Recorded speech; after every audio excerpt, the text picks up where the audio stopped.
Hail, hail, the Celts are here, and what the hell do we care now? We are now officially in August, the season has officially started, but we still have a little bit of the transfer window to go. We've had the Champions League draw, we know Celtic have got a favourable one out of this, where they're going to be taking on Kirat or Slovan Bratislava, but at this point in the window, so much has already happened, so many players have already moved in and around European and world football already, while the Celtic squad has been mainly focused on departures, a kind of housekeeping effort of tidying up the edges, getting some people off the wage bill, bring some transfer fees in. Oh, there's a Jeremy Frimpong sell-on clause. But from what the manager's already said, and from what we've seen on the pitch already with the first game against St Mirren, this team desperately needs some more firepower, desperately needs some more reinforcements in attack to replace Nicholas Kuhn, who's been sold in this window, as well as replacing Kyogo Furuhashi, who we let go in the January window, of course. And yes, we have Jota in the building, who's of course injured.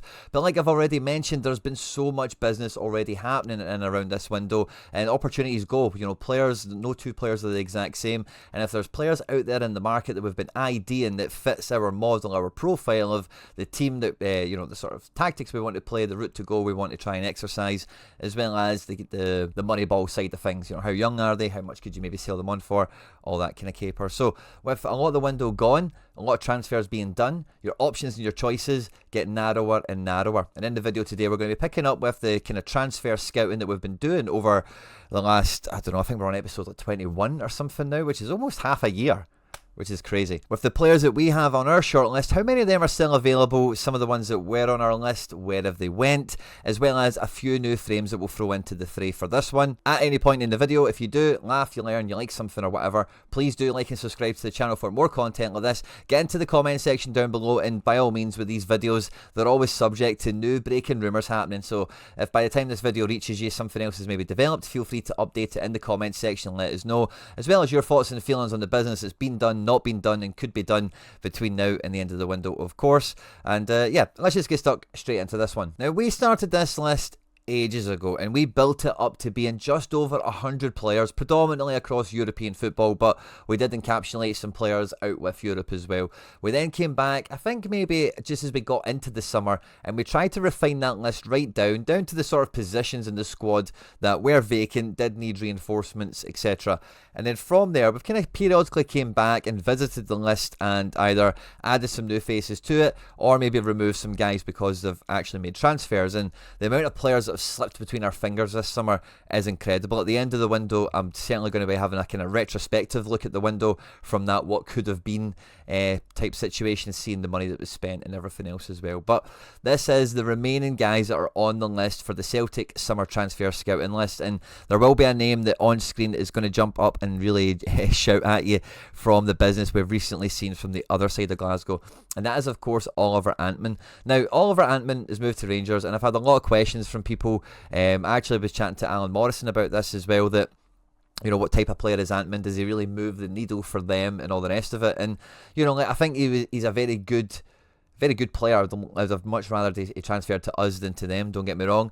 But, you know, I would say like Czerny is like more gifted in that sense of like he can kind of make something out of nothing. Antman's not really that type of player, so he's much more of a, you know, he can add to the sum of the parts very greatly, you know. So I expect him to be a pain in the ass for us, to be honest with you, in matches when we come up against him. He's a good player, a good finisher, a good attacking threat, and, you know, like, he is going to be a pain in the neck to come up against. Does he really change their situation entirely? I don't think he's that level of player for them necessarily. So it's a missed opportunity for us, and it's a player that we now need to remove from the list because that deal can no longer be done. And, you know, having a look at the list that we've got here, there's a lot of players we can forget about that have made transfers. Talaverov has moved to Stoke now. I think I've seen Coletta Carr is on his way somewhere as well. And it feels like, you know, defensive-wise, we are probably all but done now when it comes to any business we're going to do in this window, so we can probably forget about a lot of defenders, a lot of the midfielders as well, because as much as we had that scouting mission we spoke about last week to watch Victor Eriksson, I'm more convinced that we were there to watch someone else. We still have Tatrawi on the list. He could have been one of the players we were there to scout. I would think he would add in very nicely into our midfield. But with the, you know, the clock ticking on, and if we're not pushing the boat out for Jacob Briem type guys that are like 5-6 million euros, if we're not going to snatch in guys like Oliver Antman at 3 million euros, and if we're, you know, like delaying and pausing on Balakwisha for, again, you're talking about that 5 to 7 million range as well, then Not only is time going away from you and transfers are moving on, but now your margin for error is getting even finer, because as early in the window as possible, if you're going to go and sign Oliver Antmans, Benjamin Negrens, Balaquishas, these types of guys, Jacob Brahms, and you give them pre-season and you really put everything into getting them up to speed with working in the team, then I think you can get away with those more, I don't want to say speculative or questionable transfers, because all these players look really good and have had really good seasons.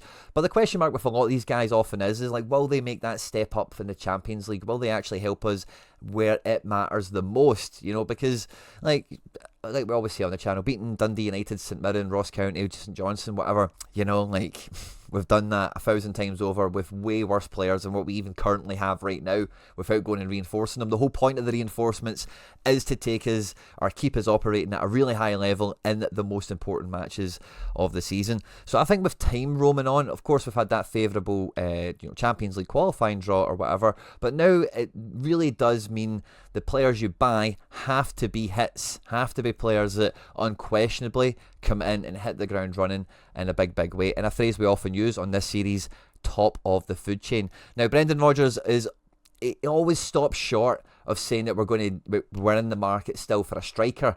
I think he's still quite jury's out on Yamada. I don't know what he wants to make of him.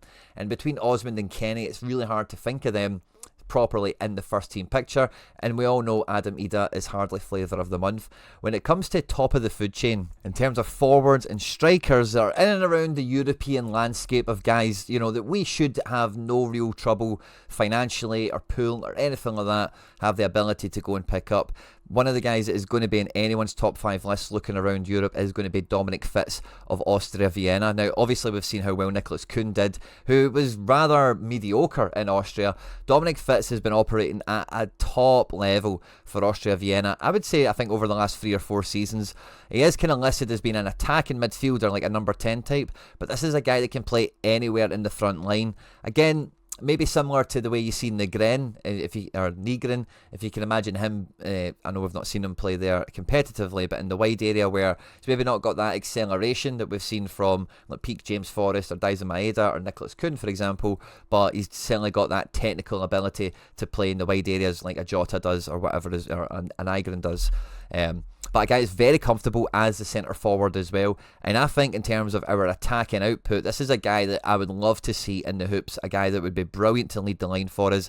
Is a very good set piece taker as well, in terms of he scores free kicks from the edge of the box. He can zing in across, loves taking corners, loves a penalty as well, which, you know, doesn't every Celtic player these days, it feels like.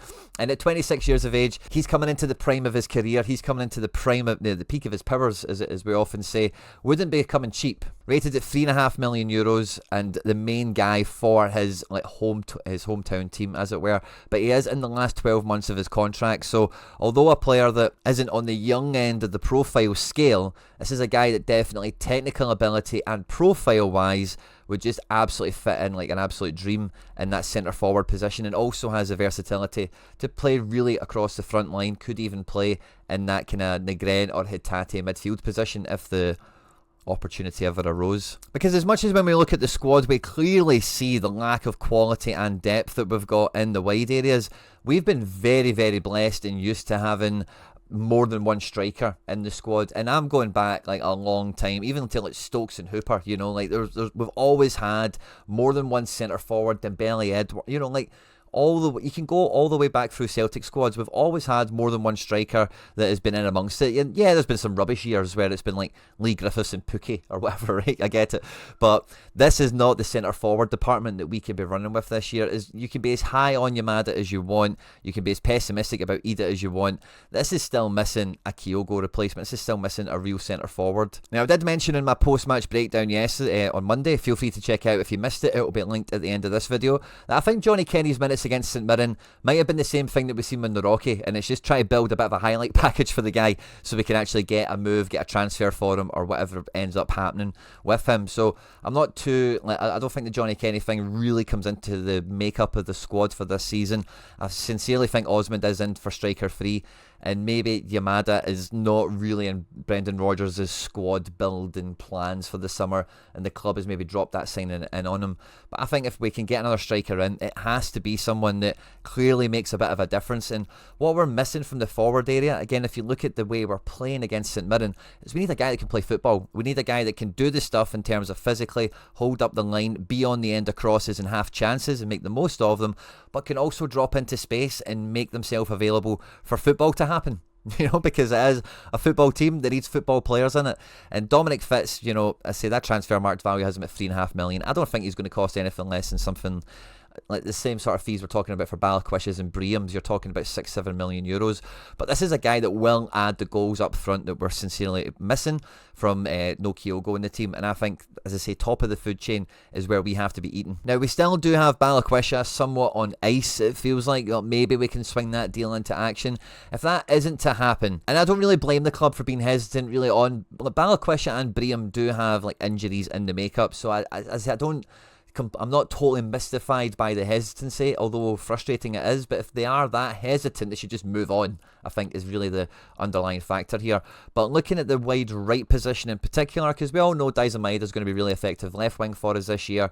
Yang and Forrest, for what they're worth in the squad, can play both sides, and Jota's coming back in January. The gaping hole in the attack, ultimately right now, the biggest one that needs filled, is the Nicholas Kuhn spot of right wing. And on our shortlist, we have still two really highly rated and I think pretty safe bets on success that could add into our team. And I think really the only player on this page that is capable of being a star summer signing for us in terms of if we're still shopping in this type of area of the market, and that is Jarno Stoikers. Now, Jarno Stoikers is a guy we've profiled before who plays for Genk, is predominantly a right winger, a right attacking mid type player, can also play up front, can really play again similar to Dominic Fitz all across the front line, but is predominantly a right winger, right forward, like Oliver Antman, and the big hole that's in our squad right now. He's 23 years of age. He's been super effective for Genk over the last couple of years, and similar to Fitz in the Austrian league, Stoikers, if you're to look at the Belgian league, is just all over the attacking charts for goal production, chance creation, progression, chance creation, all the stuff we're looking for. This is a guy that I'm not sure if he's really got the level to ever end up in the Premier League, for example, but this is a guy that I think when he leaves Belgium will very comfortably be a very good player in the likes of Serie A, maybe even the German Bundesliga or French Ligue 1, but it's maybe unknown if he can really make that big jump up to the Premier League, let's say. But a guy that can certainly, I would say I could see this guy playing for a multitude of teams, certainly in Italy and Germany, to good effect, is the sort of player we should be going for.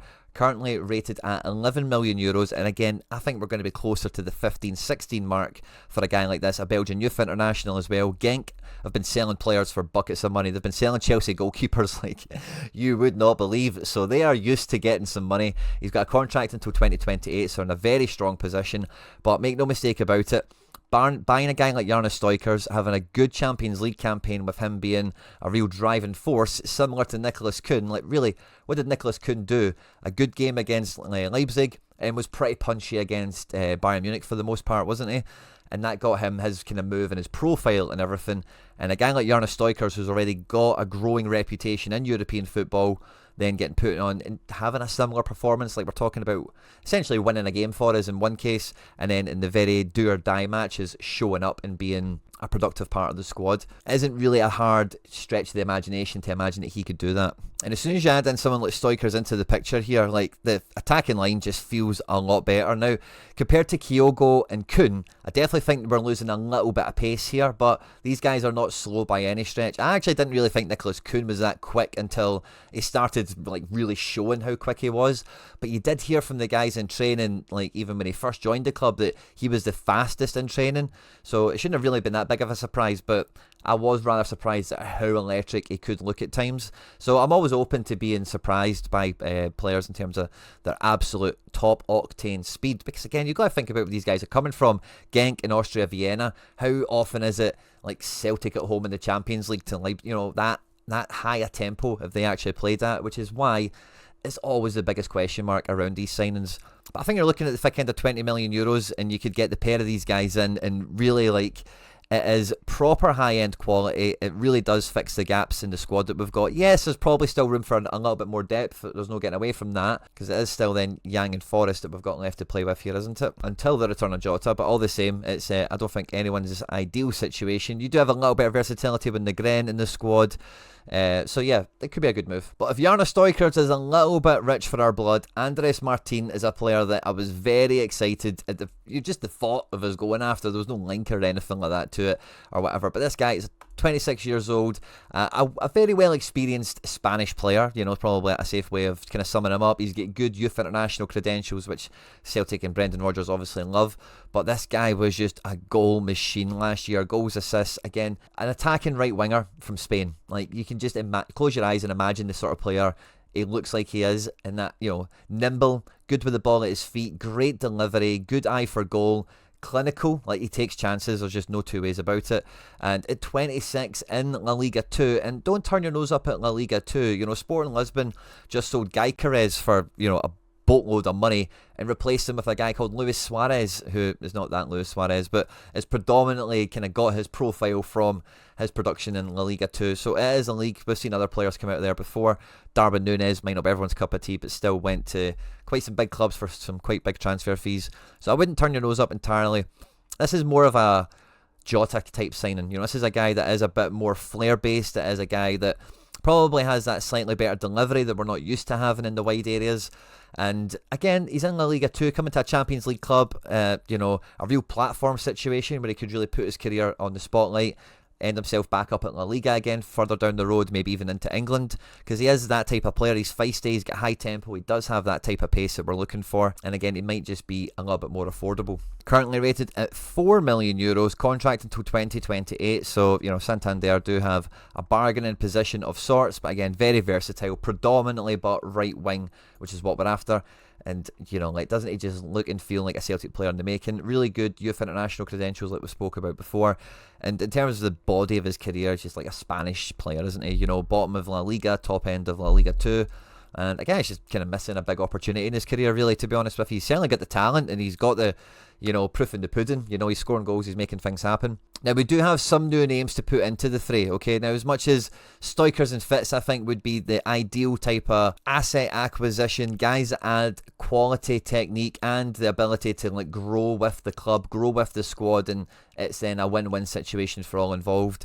There's other players that could become available out of England and from out of the other top leagues as well, where squads get a bit too bloated. There might be some loans, there might be some emergency things that happen towards the window, and we'll keep our eyes peeled, and our ears to the ground on all that kind of stuff. But one name I can already hear he's all shouting at me, because I've seen it in a lot of other content that's been around on this channel and around the community, is Ben Doak. Now, Ben Doak is probably available, right? But he did good in the Championship. He got his Scotland debut last year. He certainly looks the part. It certainly looks like a missed opportunity for the club to not be bringing this guy through, because again, just look at our squad and just imagine he was in it this entire time. It would just add something else, and his progression would probably be, as good as it could be, for this point in his career. I do think moving to Liverpool maybe did accelerate him between the age of 17 and 18, but down to injury and not really playing that much for Middlesbrough because of injury and whatever. He's maybe missed a little bit of that first team football that through circumstance and injury, if he did actually stay here, he would have probably got, so a wee bit of sliding doors in that one. Without this guy returning on a permanent deal, I just don't see it. Working out for anyone. I don't see it being a good idea for him, because the players that come on loan to Scotland from the Liverpools and the Arsenals and Man Cities and whatever, for the most part, and maybe the guys that Celtic and Rangers get their hands on are a little bit different, but the ones you see around the league generally are the ones that haven't had first team football experience yet, and they're kind of coming up to get that. He's kind of a little bit further on in his development, I would argue. So I don't think it really works for us. I don't think it would work for him, and it's just more kind of fan fantasy, isn't it? Now, like I mentioned earlier in the video with the Victor Eriksson thing, we spoke about this in more detail last week, so if you want to check that out, I think it was the Friday show, last week. I don't do standing still, it might have been called, something like that. Had a wee bit of a tip-off from Ross Henderson, who you can find at Ross Henderson Scouting on Twitter and all the rest of it, that he reckoned it might have been Nikola Stolich who we were there to scout, who was the centre forward playing against Eriksen, a very Brendan Rodgers type striker in his words. And he played alright against Hammarby, although they didn't quite get the result, of course, and he got man of the match at the weekend by scoring and getting a red card. So a bit of a character, must be said. I don't know if we really want to get in with this, but maybe a bit of the Giakoumakis about him. A guy that's a goal scorer. He does have some build-up play. He does have some other facets to his game, but very much more that kind of arrowhead player. At Charleroi, he wouldn't be costing us too much. With 1 year to go on his contract, and he is rated at €4 million at the moment. He's got 2 senior caps for Serbia, or maybe they're youth caps. I think they're senior caps, I'm not sure. But last 12 months of his contract, yeah, they're senior. And he is a centre forward. He is a striker, and, if we're after another one, we need more goals in the front line. This is maybe the guy where we're scouting on that occasion, so interesting to watch out for. Now, again, I'm trying to get a little bit of inspiration or hope, or maybe even just try and get a wee message out there somehow, some way into the ether of the footballing ears and scouts and everyone out there, for where Celtic are and what we're against when it comes to everyone else and all the other teams that are on that same kind of level of the pecking order when it comes to, like, are you in a big league, are you the dominant team, what's your trophy cabinet like, what's your European prospects like, etc. That they're doing a really good job of grabbing guys out of the big 5 leagues that aren't really going to crack into the top 6 teams, top 4 teams in those divisions. They've maybe had their peak years or maybe just about behind them, and they don't mind paying them a few quid. They're getting experience, they're getting someone that can play against these top teams with a proven track record, and that player in turn is like going somewhere to win some medals, fill their pocket a wee bit with a decent sign-on clause or whatever, but ultimately it's for glory, and it's that way type driven. And I'm thinking about Alassane Plea moving to PSV, particularly when I'm thinking about this, because I could not believe that move happened. That would have been a great player for us, great kind of profile. But this guy's been linked to move away for the last 2 years or so. It's not quite happened. He's been linked to a lot of moves in Turkey, because again, the Turkish teams, they have quite big pay packets out there. It's not quite materialised. And it is Dominic Bardi. Now, he is 31, right? So certainly best years are behind him. But this is a guy that is going back into Serie A with Sassuolo after rinsing it in Serie B, and this is a guy that has been very prolific and very successful in Serie A for a number of years. If you guys even just kind of pay attention to football from a distance, from computer games or any other kind of activities, Berardi is a player you will have seen pop up for Sassuolo in big matches against other giants in the league, and the guy doesn't need too much of an explanation in that way. He's a top operator in a top league, and he's just stayed with his boyhood club for his whole career. He has been agitating, and he probably is going to leave them if he gets a decent offer. Now, he's probably not going to come cheap either. He's probably going to need to be the best paid player at the club, and transfer fee wise, for his age and everything, I just can't imagine Celtic stomaching it, don't get me wrong, but undoubtedly a right winger that takes with the left foot, that plays that sort of way that we want to. Yeah, maybe at 31 he's not quite as shippy sharp as he was in his prime, but certainly not too far away from it. Previous transfer mark values as high as 35 million, and he's been very close but not made other moves domestically in the league. Back to Juventus, even AC Milan have been linked a numerous amount of times, and it's just never quite happened. I don't think he really does want to play or will play for another team in Serie A, which means at some point he's probably going to go to the MLS or Saudi or whatever, but at 31 he maybe doesn't need to rush to do that. And you never know with these guys, honestly. Like, so often, see when you hear like Wayne Rooney on the overlap saying, I would have signed for Celtic, if they'd phoned me up. You never know with these guys until you phone them up and say, listen, sign a 2-year contract with us, option for a third, these are the terms, some work for you, some work for us, and can you get a decent transfer fee out of it? And for a guy like this, if he can win you a few Champions League matches, transfer fee wise, forget about it. You're going to be okay. He's won Serie A Player of the Year. He's won the Euros. He does have top end production in his makeup and his track record. I can hear he's on the comment section already. Celtic are never going to go for a transfer like this. But when you do see us linked to like Raheem Sterling and Chiesa, and that might just all be hot air, right? But if we are going to explore that premium veteran forward position, let's go with someone we've got some heart. Like we know we're going to get a guy that is hyper motivated for glory, you know. And Dominic Bardi, like, I have to mention him. Now, I said on Twitter, I don't want to be one of those guys. I don't want to get put into that pile of guys that says Celtic should sign Jordan Larson, okay? But if there ever was a transfer window to do it, this might be the one. Now, I watched Jordan Larson, for some of you guys that are new around here, I watched every game I think he played when he was in Moscow playing for Spartak. They won the cup one year. They had, you know, a good time. They were a lot of fun to watch. And watching Jordan Larson play good football, honestly, guys, if you grew up watching Henrik, there is just nothing like it, by the way. There is just nothing like it. You have to scroll right back through time. It's not really that easy to find some of his historical data on it, just because of Russian League and Opta and all that kind of stuff over the last few years and whatnot. But every time we've been linked to him, you know, he was leaving Moscow. At that time, we had like Kyogo and Dyson and whatever, and it was like, he's coming from Moscow being the main guy. He was leaving because of the war and all that, obviously. He's not going to start for us. Moscow are going to want a few quid. It's not going to work out. He went to Schalke, and then at Schalke, he wasn't playing. He didn't really... Schalke were terrible. They're now languishing in the second Bundesliga. They signed Jordan Larson like on their way down and out of the Bundesliga. And, you know, that was just a car crash. It did not work. He then went to Copenhagen and was in the team, out the team, just with other players that they had, form and injury for himself or whatever. But now he's coming back into his own. He finished last season very strong. He started this season very promising as well.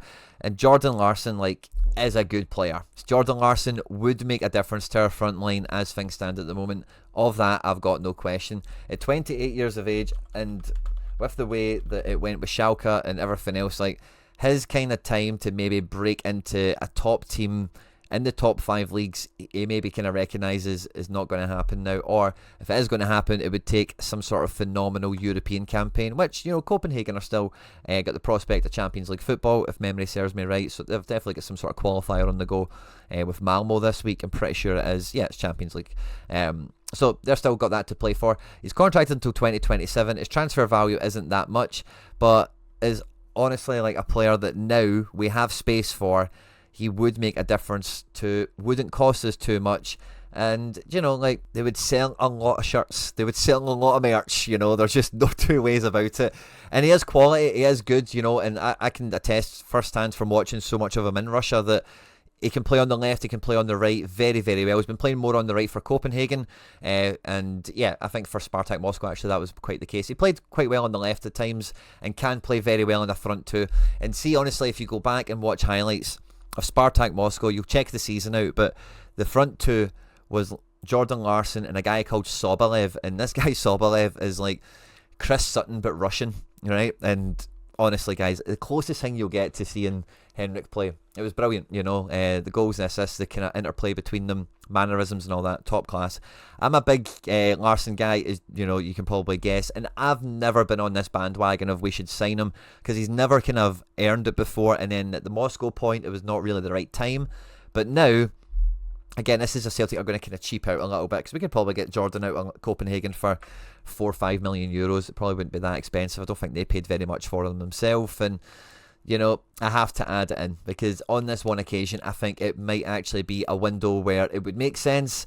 And I say this is Celtic kind of keeping the pennies tight and not spending big on some of the more recognised talent that we've spoke about in the video today. Those guys are top of the food chain-esque, as it were. If we're going to take those kind of, let's try and see if this will work out approach, you know, some of the ones you can stack the odds in your favour a little bit better, and bringing back the son of the king, you know, I could definitely think of worse moves that could happen, certainly.